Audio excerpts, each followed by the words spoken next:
starting from its foundation around 625 BC until its fall in 476 AD, the Roman Empire conquered and integrated dozens of cultures. The influence of these cultures can be seen in objects like lamps and oil containers made and used throughout the empire. This video will briefly discuss the journey of ancient Rome as it became a powerful Roman Empire. Rome was founded around 625 BC in areas of ancient Italy known as Etruria and Latium.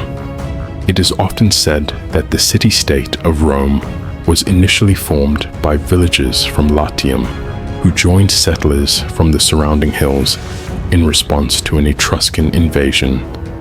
It is unclear whether they united in defense or as a result of being placed under Etruscan rule.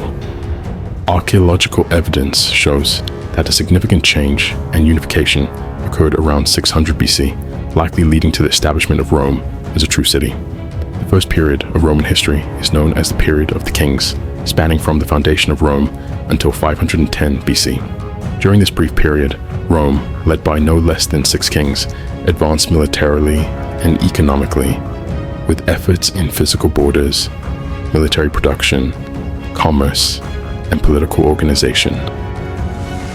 The end of the Kingdom of Rome came with the decline of Etruscan power, marking the beginning of Rome's Republican period. Rome entered its Republican period in 510 BC. No longer ruled by kings, the Romans established a new form of government through which the upper classes governed, including senators and knights. However, a dictator could be appointed in times of crisis.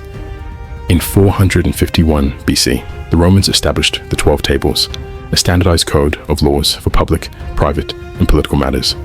Rome continued to expand during the Republican period, gaining control of the entire Italian peninsula by 338 BC.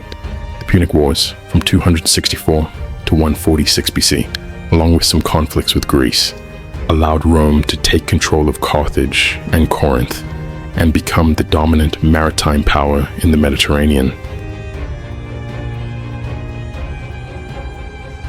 Soon after, Rome's political atmosphere pushed the Republic into a period of chaos and civil war.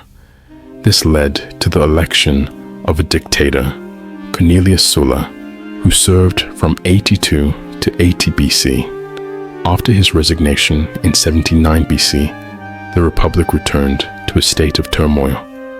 Although Rome continued to be governed as a republic for over 50 years, the transition to imperialism began to take shape in 60 BC when Julius Caesar rose to power.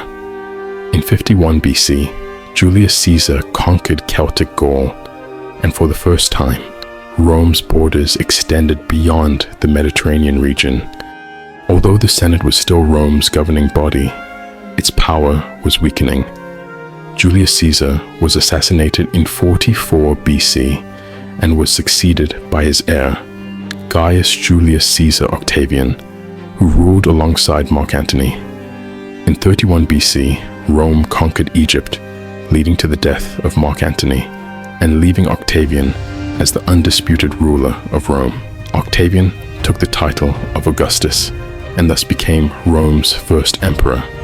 The imperial period of Rome was the last, beginning with the rise of Rome's first emperor in 31 BC and lasting until Rome's fall in 476 AD. During this period, Rome experienced several decades of peace, prosperity, and expansion. In 117 AD, the Roman Empire reached its greatest extent, spanning 3 continents, including Asia, North Africa, and most of Europe. Although the Senate was still Rome's governing body, its power was weakening.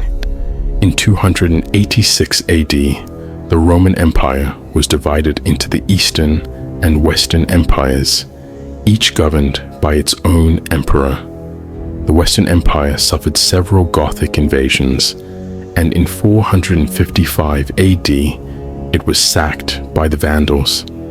Rome continued to decline after that until 476 AD, when the Western Roman Empire came to an end. The Eastern Roman Empire, better known as the Byzantine Empire, survived until the 15th century AD. It fell when the Turks took control of its capital, Constantinople, now Istanbul in Turkey, in 1453 AD.